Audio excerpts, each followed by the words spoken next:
민수기 14장 6절에서 10절까지의 말씀 우리 같이 한번 읽어볼까요?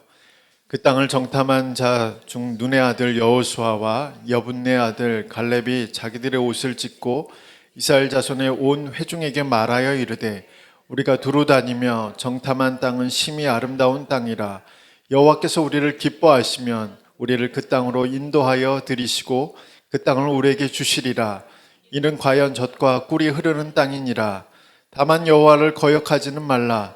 또 그 땅 백성을 두려워하지 말라. 그들은 우리의 먹이라. 그들의 보호자는 그들에게서 떠났고 여호와는 우리와 함께 하시느니라. 그들을 두려워하지 말라 하나 온 회중이 그들을 돌로 치려 하는데 그때 여호와의 영광이 회막에서 이스라엘 모든 자손에게 나타나시니라. 아멘.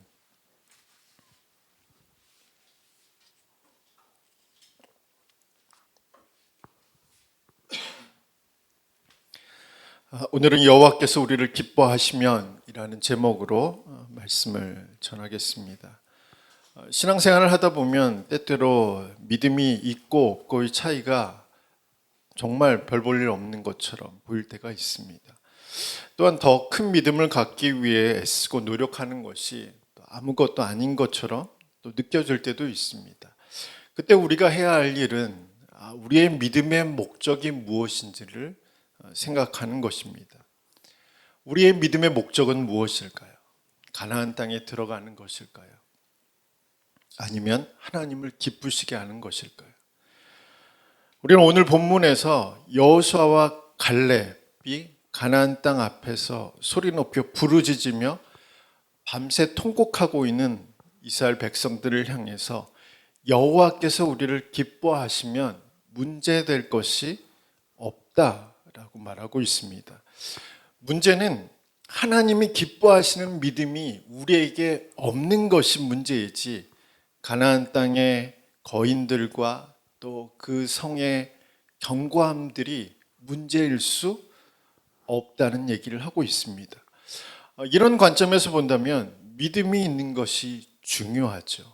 그리고 더 큰 믿음을 갖기 위해 애쓰고 노력하는 것이 매우 중요합니다.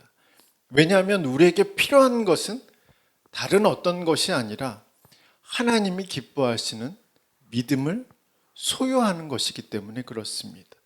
저는 오늘 함께 읽은 본문을 통해서 하나님이 기뻐하시는 믿음을 소유하기 위해서 우리가 해야 하는 일들이 무엇인지를 함께 살펴보고자 합니다. 첫 번째 우리가 해야 하는 일은 우리가 믿고 있는 것이 무엇인지를 살펴보는 것입니다. 민수기 13장과 14장은 출애굽한 이스라엘 백성의 운명을 결정하는 매우 중요한 기록들이 기록되어 있습니다. 그것은 단순히 가나안 땅에 들어가느냐 못 들어가느냐라는 것이 문제가 아니라 하나님의 구원을 경험하느냐 아니면 하나님의 심판을 맞이하느냐라는 문제가 걸려 있는 것입니다. 그리고 그 운명을 결정하는 중요한 키는 하나님의 약속에 대한 믿음입니다. 이 믿음을 가지고 있느냐 그리고 이 믿음을 갖고 있지 않느냐에 따라서 하나님의 구원을 경험할 수도 있고 하나님의 심판을 맞이할 수 있다라는 것이 민수기 13장과 14장의 말씀입니다. 그렇기 때문에 우리는 이 믿음이 바로 우리의 운명을 결정하는 키라는 사실들을 우리는 분명히 기억할 필요가 있습니다. 이러한 일들은 오늘 우리에게도 자연스럽게 적용될 수 있습니다. 비록 지금은 믿음의 공동체 안에서 우리가 믿음 생활하는 것처럼 보여도 그리고 모두가 알 것 같은 그런 믿음처럼 보여도 우리의 운명이 민수기 13장과 14장에 기록된 대로 이렇게 완전히 갈라질 수 있는 그런 때가 온다는 사실입니다. 그 운명이 갈라지게 만드는 키 역시도 믿음입니다. 우리의 믿음이 갈라놓는 거죠. 예수 그리스도를 믿는 믿음이 있느냐 그리고 없느냐에 따라서 우리의 운명이 지금은 똑같아 보여도 결과적으로 달라진다는 겁니다. 그렇다면 우리는 이 믿음, 우리의 운명을 하나님의 심판이 아니라 하나님의 구원을 믿는 운명으로, 하나님의 약속을 경험하는 그런 삶으로 우리를 인도하는 그 믿음을 어떻게 갖느냐가 매우 중요합니다. 저는 지난주 설교에서 로마서 10장 9절과 10절의 말씀을 통해서 우리의 믿음이 하나님의 말씀을 듣는 것에서부터 시작된다라고 말씀드렸습니다. 반대로 생각한다면 우리가 믿지 않는 이유는 하나님의 말씀을 듣지 않기 때문입니다. 또한 우리가 믿지 못하는 이유는 하나님의 말씀이 아니라 다른 소리를 듣고 있기 때문에 그렇습니다. 우리의 마음에는 중립지대가 없어요. 내가 하나님의 말씀을 거부하는 즉시에 하나님의 말씀을 반대하는 소리들로 우리의 마음은 채워집니다. 내가 하나님의 말씀을 듣기로 선택하고 그 말씀을 내 마음에 채우면 다른 소리는 들리지 않겠죠. 그러나 하나님의 말씀 듣기를 거부하고 하나님의 말씀을 내 마음에 채우지 않으면 이 마음은 중립지대가 없기 때문에 하나님의 말씀을 거부하는, 하나님의 말씀을 듣지 못하게 하는 소리로, 그리고 하나님의 말씀을 부정하는 소리로 가득 찰 수밖에 없습니다. 그러니 당연히 하나님께 대한 믿음이 없을 수밖에 없죠. 우리는 그 사실을 본문에서 찾아볼 수 있습니다. 우리 민수기 14장 1절에서 4절의 말씀을 보면 온 회중이 얼마나 낙심하고 있는지를 우리가 찾아볼 수 있습니다. 이스라엘 백성들은 밤새 소리를 지르고 통곡합니다. 그리고 모세와 아론을 원망합니다.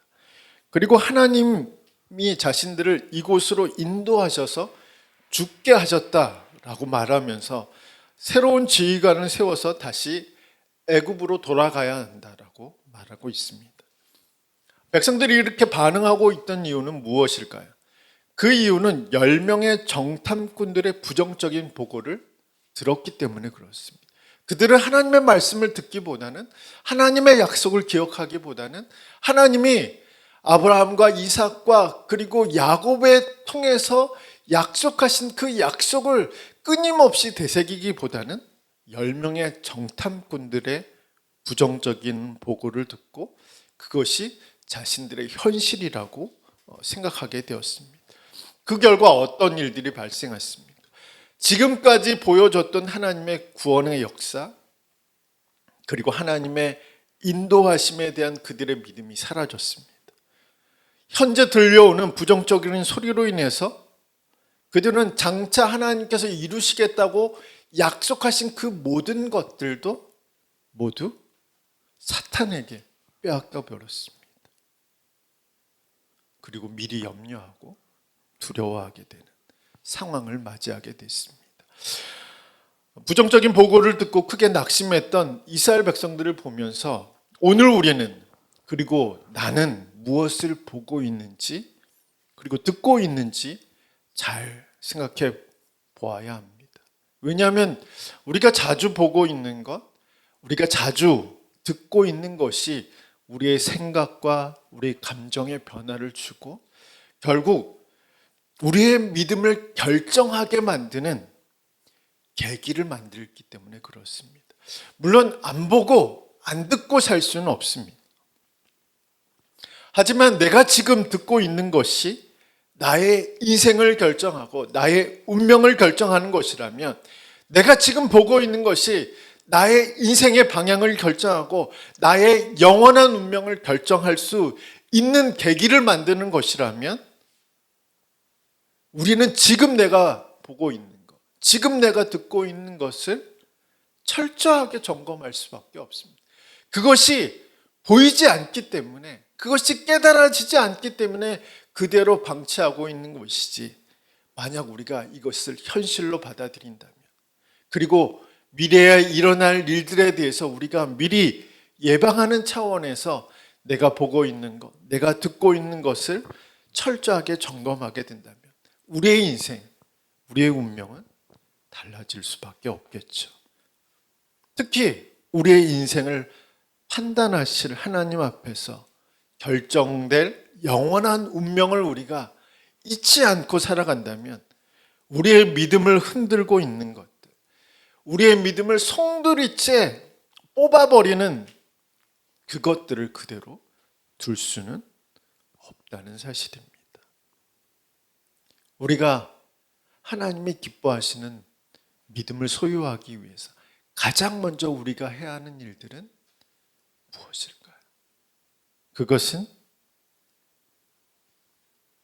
하나님의 말씀을 듣는 겁니다.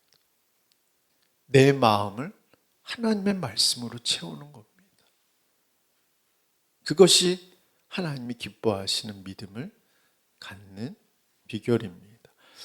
자, 우리가 해야 할 두 번째 일은 다수의 논리에 휘둘리지 않는 것입니다. 우리 한 경제학자는 2025년까지 전까지 투자하는 것보다는 현금 자산을 확보하는 것이 필요하다라고 말하면서 현금 자산을 확보하기 위해서 한국 사람들은 카페인 중독을 조심해야 된다라고 그렇게 말했습니다. 여기서 카페인 중독은 카페인, 커피나 홍차나 이런 카페인을 말하는 것이 아니라 카카오톡, 페이스북, 인스타 중독을 조심해야 된다. 이 학자가 왜 이 세 가지를 조심해야 되느냐? 그 이유는 이 세 가지 카카오톡이나 페이스북이나 인스타가 과시욕을 불러일으킨다는 거죠. 과시욕은 곧 과소비를 조장하기 때문에 현금 확보가 어렵게 만드는 것이 바로 이 카카오가 아닌 카페인 중독이라고 그렇게 말했습니다. 우리는 여기서 이 시대가 카페인에 중독된 이유가 무엇인지 좀 생각해 볼 필요가 있습니다. 그 이유는 무엇일까요? 사람들이, 특히 젊은 아이들이 카페인 중독에 빠진 이유는 무엇일까요? 그것은 아무래도 다수의 논리죠. 물론 다수의 논리, 많은 사람들이 좋아하고 많은 사람들이 쳐다보고 많은 사람들이 관심을 갖고 많은 사람들에게 인기 있는 것이 모두 부정적이고 잘못됐다라고 말씀드리는 것은 아닙니다. 그러나 다수의 논리가 가진 맹점이 있습니다. 그 맹점은 무엇이냐면 묻지도 않고 따지지도 않는다는 것이 맹점입니다. 그래서 묻지도 않고 따지지도 않고 다른 사람이 이거 하니까, 다른 사람이 여기 가니까, 다른 사람이 이걸 먹으니까, 다른 사람이 이것을 입으니까, 다른 사람이 이것을 사니까 자신도 사야 되고 입어야 되고 먹어야 되고 가야 되고 해야 된다. 그러니까 자신의 논리가 없어지는 거죠. 다수의 논리에 휘둘려서 내가 왜 이것을 먹어야 되는지, 내가 왜 이것을 사야 되는지, 내가 왜 이것을 입어야 되는지, 내가 왜 이곳을 가야 되는지에 대해서 생각해 보지 않고 그것을 자신의 논리로 맹목적으로 받아들이는 것이 다수의 논리에 휘둘리는 것입니다. 제가 다수의 논리에 대해서 말씀드리고 있는 이유는 하나님의 논리를 가진 사람들, 믿음의 논리를 가진 사람들이 소수이기 때문에 그렇습니다. 오늘 성경의 말씀을 보면 다수의 논리에 빠진 사람들이 등장합니다. 이들은 맹목적이에요. 지금까지 하나님이 인도하셨던 그 인도하심을 다 잊어버리고 정탐꾼 10명에 의해 들은 그 보고에 따라서 자신의 인생을 건 아주 맹목적인 사람들이 바로 다수의 논리에 빠진 사람들입니다. 그렇다고 제가 소수의 의견, 소수의 논리가 모두 맞다라고 말씀드리는 것은 아닙니다. 그러나 하나님의 말씀을 따르는 사람들, 믿음의 논리에 따라 살아가는 사람들은 늘 소수였기 때문에 저는 다수의 논리의 위험성에 대해서 말씀드리고 있는 겁니다. 자, 오늘 본문 속에 등장한 10명의 정탐꾼들은 여호수아와 갈렙과 비교해도 절대로 뒤떨어지는 사람들이 아닙니다. 민수기 13장 1절에서 3절의 말씀을 보면 이들은 각 지파의 지휘관들로서 가나안 땅을 정탐하기에 매우 적합한 사람들, 또 또 지파 안에서 인정받는 젊은 인재들입니다. 그들은 모세의 명령에 따라 가나안 땅의 남쪽에서부터 북쪽까지 이동하면서 그 땅을 모두 정탐할 수 있는 능력을 소유한 사람들입니다.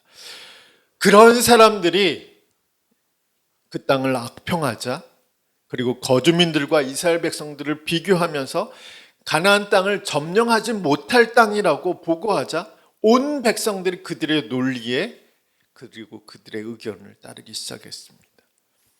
그때 백성들이 그렇게 반응했을 때 우리가 갈렙과 여호수아는 자신들의 옷을 찢고 이렇게 호소합니다. 우리 14장 8절과 9절의 말씀 우리 한번 같이 읽겠습니다. 시작.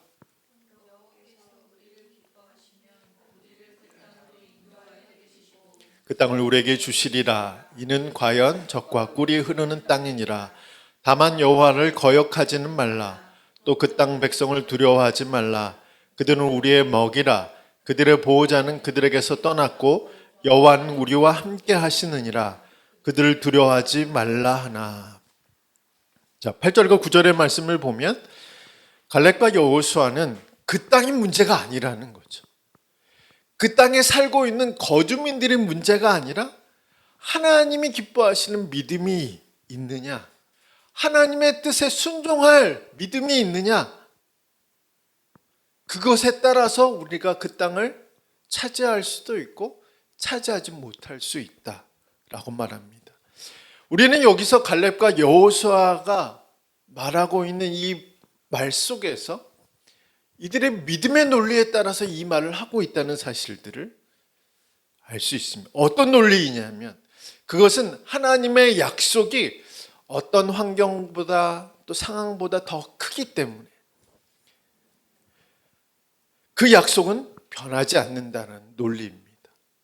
그 약속이 변하게 되는 것은 오직 한 가지인데 그 약속을 하신 당사자이신 하나님이 그 생각을 돌이키시고 그 뜻을 바꾸시는 것 뿐이지, 그래서 하나님을 기쁘시게만 한다면, 그리고 그 기쁘시게 하는 믿음을 갖고 있다면, 그리고 하나님의 뜻에 순종할 마음이 있다면 그 약속은 반드시 이루어질 수밖에 없다는 논리입니다.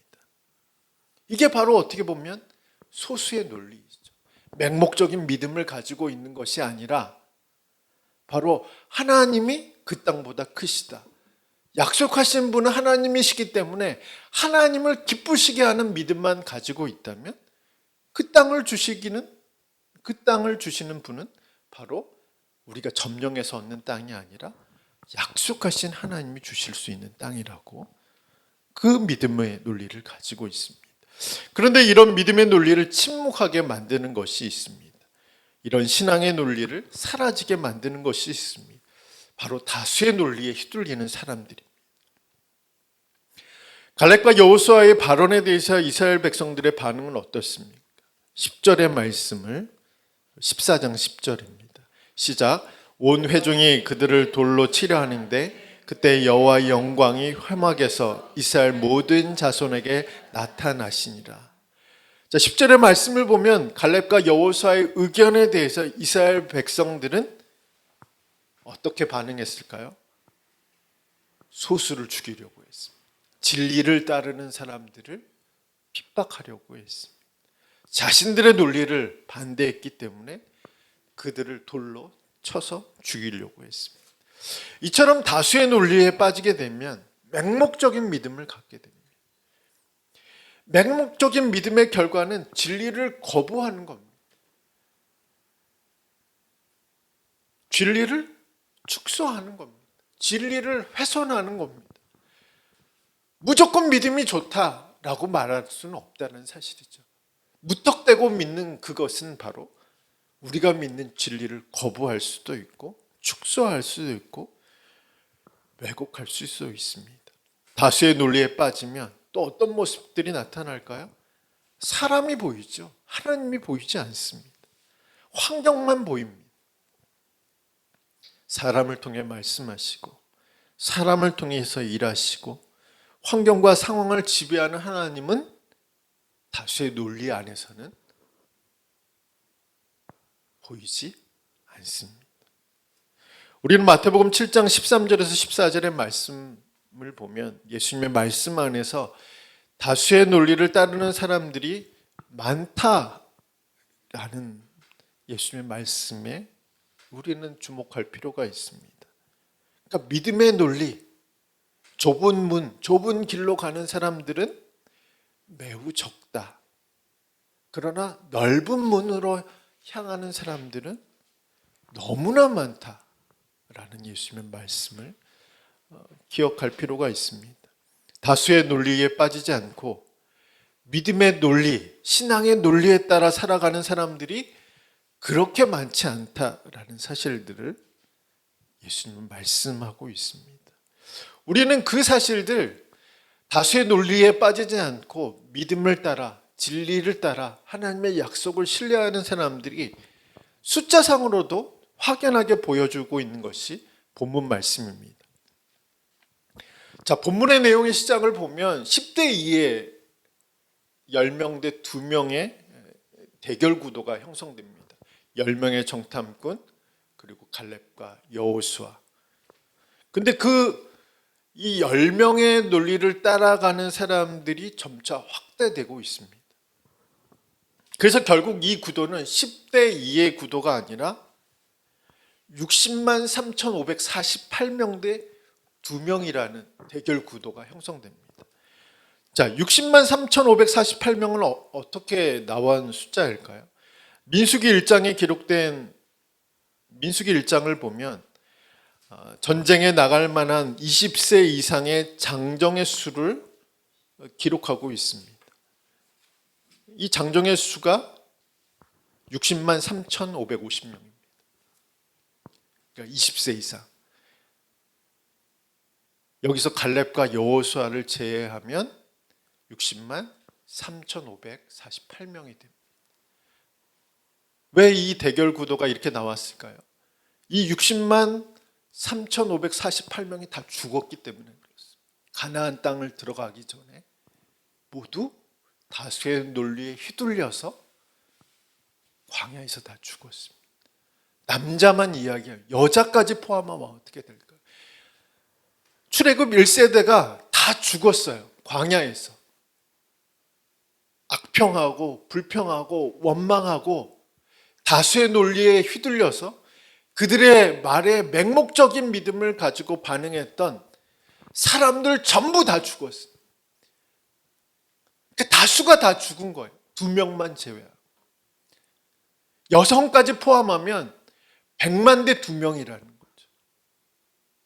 다수의 논리에 휘둘린 사람은 100만 명이 넘고 믿음에 따라 약속을 따라 살아간 사람은 갈렙과 여호수아 2명밖에 없다는 사실. 충격적인, 우리는 그냥 다 죽었구나 라는 생각을 할 수 있겠지만 숫자를 보면 이 구도 자체는 지금 100만 명이 돌아섰어요. 2명 상대하고 있다는 사실입니다. 이런 숫자를 생각해 보면 마태복음 13장에서 예수님이 넓은 문으로 가는 사람들이 너무 많다. 좁은 문으로 가는 사람들이 너무 없다는 사실. 오늘 믿음의 공동체 안에서도 다수의 논리가 아니라 믿음의 논리대로 살아가는 사람들이 과연 얼마나 있을까요? 몇 퍼센트가 될까요? 우리는 종종 민심이 천심이다 라는 얘기를 자주 듣게 됩니다. 그런데 과연 타락한 인간의 마음이 100이 모인들, 1000이 모인들, 100만이 모인들 천심이 될 수 있을까요? 오히려 민심이 천심이 되는 것이 아니라 천심이 민심이 되는 그런 일들이 우리 가운데 있어야 되지 않겠습니까? 하나님의 마음, 또 하나님의 뜻이 우리의 마음이 되고 우리의 뜻이 되어야 하지 않겠습니까? 그렇게 되려면 어떤 것이 필요할까요? 다수가 아니라, 소수도 아니라 믿음의 논리를 따라가는 것. 말씀을 믿는 그 믿음의 논리에 따라 살아가는 겁니다. 함석헌 선생의 시처럼 온 세상이 찬성하여도 홀로 아니 가만히 머리 흔들 그 한 사람이 되는 믿음의 논리를 따라가야 하나님이 기뻐하시는 믿음을 소유할 수 있다는 사실입니다. 세 번째는 하나님을 기쁘시게 하는 믿음을 소유하기 위해서 우리의 믿음이 우리의 운명을 좌우한다는 사실을 잊지 말아야 합니다. 신앙생활에서 믿는 것이 어렵냐?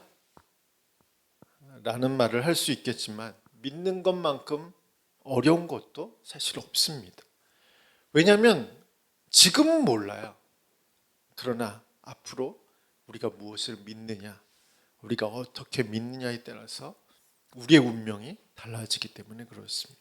이 땅에서 믿음으로 사느냐, 또 그렇게 살지 않느냐에 따라서 우리의 영원한 운명이 달라지기 때문에 때때로 믿는 것도 우리에게 너무 어려울 수 있습니다. 성경은 우리의 믿음이 하나님을 기쁘시게 하는 동시에 우리의 믿음이 우리의 운명도 결정하게 만든다라고 기록하고 있습니다. 그것을 대표적으로 기록한 말씀이 바로 히브리서 11장 6절 말씀입니다. 우리가 잘 아는 히브리서 11장 6절의 말씀을 보면 우리에게 왜 믿음이 필요한지, 그리고 우리가 가진 믿음이 하나님께 그리고 우리 자신에게 얼마나 중요한 것인지를 잘 설명하고 있는 구절입니다. 우리는 이 구절 속에서 오늘 본문이 다루고 있는 주제를 더 명확하게 확인할 수 있고, 그리고 우리는 이 구절 안에서 우리의 믿음이 하나님을 기쁘시게 하는 동시에 우리가 맞이할 운명의 하이라이트, 상을 받게 되는 자리까지도 가게 된다는 사실들을 알 수 있습니다. 자, 이러한 장면은 민수기 14장의 말씀에서도 찾아볼 수 있습니다. 우리 먼저 36절에서 38절 운명이 갈리는 말씀들을 한번 찾아서 읽어보도록 하겠습니다. 민수기 14장 36절에 38절입니다. 찾으셨죠? 시작. 모세의 보냄을 받고 땅을 정탐하고 돌아와서 그 땅을 악평하여 온 회중이 모세를 원망하게 한 사람, 곧 그 땅에 대하여 악평한 자들은 여호와 앞에서 재앙으로 죽었고, 그 땅을 정탐하러 갔던 사람들 중에서 오직 눈의 아들 여호수아와 여분네 아들 갈렙은 생존하니라. 자, 36절에 38절의 말씀을 보면 10명, 2명을 하나님께서 갈라놓으셨습니다. 생존이냐 죽음이냐, 바로 하나님의 약속을 믿느냐 믿지 못했느냐에 따라서 그들의 운명이 달라졌습니다. 그렇다면 다수의 논리에 빠진 사람들, 10명이 옳은 보고를 했다, 10명이 정확한 보고를 했다, 2명보다는 10명이 더 진실하고 우리로 하여금 바른 길로 인도할 것이다 라는 믿음을 가졌던, 그래서 맹목적인 믿음을 가지고 진리를 따르지 않으려고 했던 사람들의 결과는 어땠을까요? 우리 한번 말씀을 또 찾아보도록 하겠습니다. 자, 28절에서 우리 30절까지의 말씀, 우리 한번 14장 28절에 30절입니다. 시작. 그들에게 이르기를 여호와의 말씀에 내 삶을 두고 맹세하노라. 너희 말이 내 귀에 들린 대로 내가 너희에게 행하리니 너희 시체가 이 광야에 엎드러질 것이라. 너희 중에서 20세 이상으로서 계수된 자 곧 나를 원망한 자 전부가 여분네 아들 갈렙과 눈의 아들 여호수아 외에는 내가 맹세하여 너희에게 살게 하리라 한 땅에 결단코 들어가지 못하리라. 저는 또다시 이 말씀을 통해서 충격적인 장면, 2명밖에 못 믿었냐 라는 생각이죠. 20세 이상 남자만 60만이 넘는, 그리고 여자까지 포함하면 100만이 훌쩍 넘는 사람 중에 2명만 이 믿음을 갖고 있었느냐라는 생각이 드는 거죠. 그렇기 때문에 참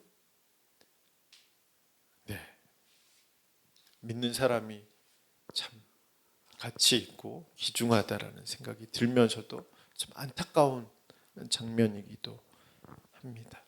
자, 28절과 38절의 말씀을 보면 다수의 논리에 휘둘린 사람들, 맹목적인 믿음을 가진 사람들, 진리의 논리를 주장하는 사람들을 핍박하고 박해하는 사람들, 죽이려고 했던 사람들의 결과는 다 죽는 겁니다. 약속을 경험하지 못하고 광야에서 방황하다가 광야에서 죽음을 맞이하는 것이 그들의 운명이 되었습니다. 이런 숫자를 가지고 믿음을 정해 보면, 그리고 믿는 자를 파악해 보면 하나님을 믿는 믿음이 얼마나 어려운 것인지, 하나님이 왜 자신을 믿는 자를 기뻐하시는지를 알 수 있겠죠. 그 믿음을 찾기가 어렵기 때문에 우리는 이 숫자를 통해서 하나님을 믿는 것이 어려울 수도 있다. 쉽게 생각해서는 안 된다라는 생각을 할 수도 있습니다. 또한 우리 역시 우리 운명도 장담할 수 없다라는 사실도 깨달을 수 있습니다. 사도 바울은 고린도 교회에 보내는 편지에서 우리에게 믿음이 있는가, 우리의 믿음이 하나님을 기쁘시게 하는 믿음인가, 스스로 시험하고 스스로 찾아보고 스스로 확증해 보라고 말하고 있습니다.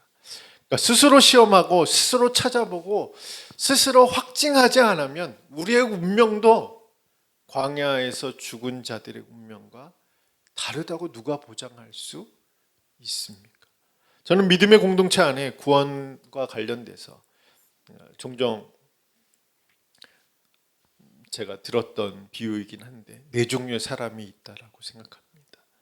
첫 번째 사람은 실제로 구원받았고 그리고 구원받았다는 확신을 가지고 있는 사람입니다. 두 번째 사람은 실제로 구원받았지만 구원의 확신이 없거나 흔들리는 사람들입니다. 세 번째 사람은 구원을 받지 못했지만 구원의 확신은 가지고 있는 사람입니다. 네 번째 사람은 구원을 받지 못했고 스스로도 구원받지 못했다는 사실을 아는 사람입니다. 이 중에 가장 위험한 사람들은 어떤 사람들일까요? 바로 세 번째 사람이죠. 구원받지 못했는데 구원받았다라고 생각하는 사람입니다. 자, 첫 번째는 우리가 잘 아는 대로 이상적인 그리스도인의 모습입니다. 실제로 구원받았고 그 구원의 확신을 가지고 있는 사람들. 두 번째는 개인 신앙생활에 기쁨이 없고 평안이 없을 뿐이지 이게 구원의 문제와는 상관이 없다는 거죠. 구원을 받았는데 구원의 확신이 흔들리는 거, 이건 문제가 없잖아요. 자신에게 기쁨이 없는 거지. 감사가 없고 평안이 없고 기쁨이 없고. 그럼 실제적으로 큰 문제가 되지 않을 수도 있습니다. 자, 네 번째는 어떻게 될까요? 자, 이 네 번째 사람은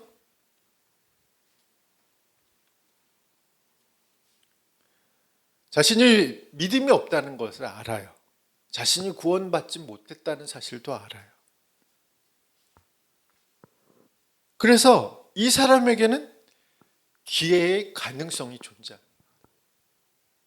그러니까 자신이 구원받지 못했고 실제로 자신 믿음이 없고 구원받지 못했다는 사실을 알고 있기 때문에 기회가 있잖아요. 근데 이 세 번째 사람은 기회가 없습니다. 왜냐하면 자신의 믿음에 문제가 없다라고 생각하는 거죠. 자신의 믿음에 문제가 없다고 생각하기 때문에 스스로 시험하지 않아요. 스스로 검증하지 않아요. 스스로 확증하는 과정을 밟지 않습니다. 그래서 그 기회의 가능성조차도 무시하거나 외면하기 때문에 이 세 번째 사람이 가장 위험한 사람일 수 있습니다. 그렇기 때문에 우리는 사도 바울의 권면처럼 우리가 믿음이 있는가 없는가 스스로 시험해보고 스스로 우리의 믿음을 찾아보고 우리의 믿음을 확증하는 그런 과정을 끊임없이 밟아 가야 한다. 이 말씀을 우리가 기억할 필요가 있습니다. 말씀을 맺겠습니다. 편혜문 씨는 놀이터 디자이너로 알려진 분입니다. 정말 생소한 분야의 전문가이신데 이분은 여러 나라의 놀이터를 다녀본 후에 우리나라 놀이터를 평가했는데 아이들에게 너무 안전하다, 그래서 너무 위험하다 라고 평가했습니다. 매우 역설적이죠. 안전한데 위험하다. 그러니까 이분의 얘기는 우리나라 놀이터가 너무 안전해서 아이들이 집중하지 못하게 만든다는 거죠. 그러니까 방심하게 만들어서 위험하다는 거예요. 약간의 긴장도 있고 약간의 위험도 있고 약간의 스릴도 있고 약간의 어려움도 있어야 되는데 너무 안전하게 만들다 보니까 이 아이들이 순간 방심을 하는 거죠. 그래서 위험하다.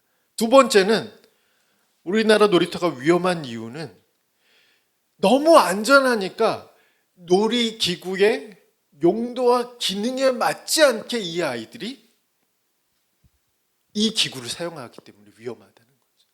그러니까 어떤 놀이터의 기구들을 보면 그 기구가 그 용도로 사용했을 때만 안전한 거잖아요. 근데 너무 안전하니까 이 아이들이 심심한 거예요. 다른 방법으로 이 놀이기구를 이용하니까 거기서부터 안전사고가 발생한다. 그래서 너무 안전하기 때문에 위험하다라는 이야기를 했습니다. 한마디로 작은 위험이 존재하지 않기 때문에 더 큰 위험이 찾아올 수 있다라는 얘기입니다. 저는 이분의 기사를 읽으면서 우리가 경험하고 있는 많은 위험들이 있죠. 그 위험들로 인해서 우리는 실망하고 낙심할 때가 많습니다. 그러나 그 위험의 목적들을 생각해 본다면, 즉 하나님이 그 위험들을 우리 앞에 놓으신 목적을 생각한다면 우리는 그 위험들이 우리를 시험하고 검증하기 위한 것이지 우리를 멸망시키고 우리를 파괴하기 위해서 놓아둔 위험은 아니라는 사실입니다. 우리는 그 사실을 신명기 8장 2절에서 그리고 3절에서 확인할 수 있습니다. 우리 마지막으로 신명기 8장 2절과 3절의 말씀을 읽으면서 이 말씀 마치도록 하겠습니다. 우리 한번 찾아볼까요?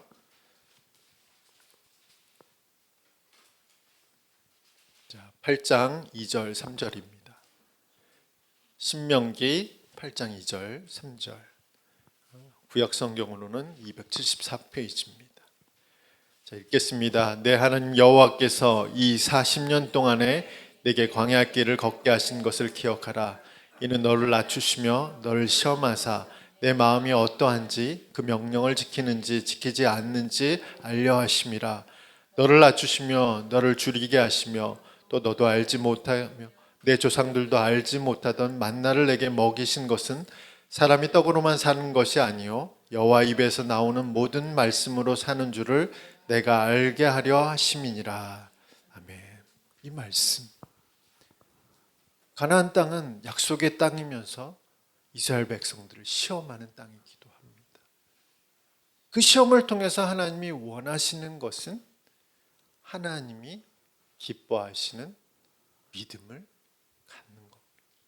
우리에게 주어진 광야, 우리가 겪고 있는 여러 가지 위험들도 우리를 시험하는 거지 우리를 멸망시키거나 파괴하기 위한 것은 아닙니다. 결국 하나님은 우리로 하여금 믿음을 갖게 하시고 그 믿음이 하나님을 기쁘시게 할 뿐만 아니라 그 믿음을 통해서 우리에게 주신 약속들이 이루어지고 그 믿음을 통해서 우리로 하여금 히브리서 11장 6절의 말씀처럼 하나님의 상을 받는 그 자리까지 올라가기를 원하시는 하나님의 뜻이고 계획임을 잊지 말고 이번 한 주도 하나님을 기쁘시게 하는 믿음을 소유하기 위해 또 믿음으로 살아가는 저와 여러분이 되시기를 주님의 이름으로 축복합니다.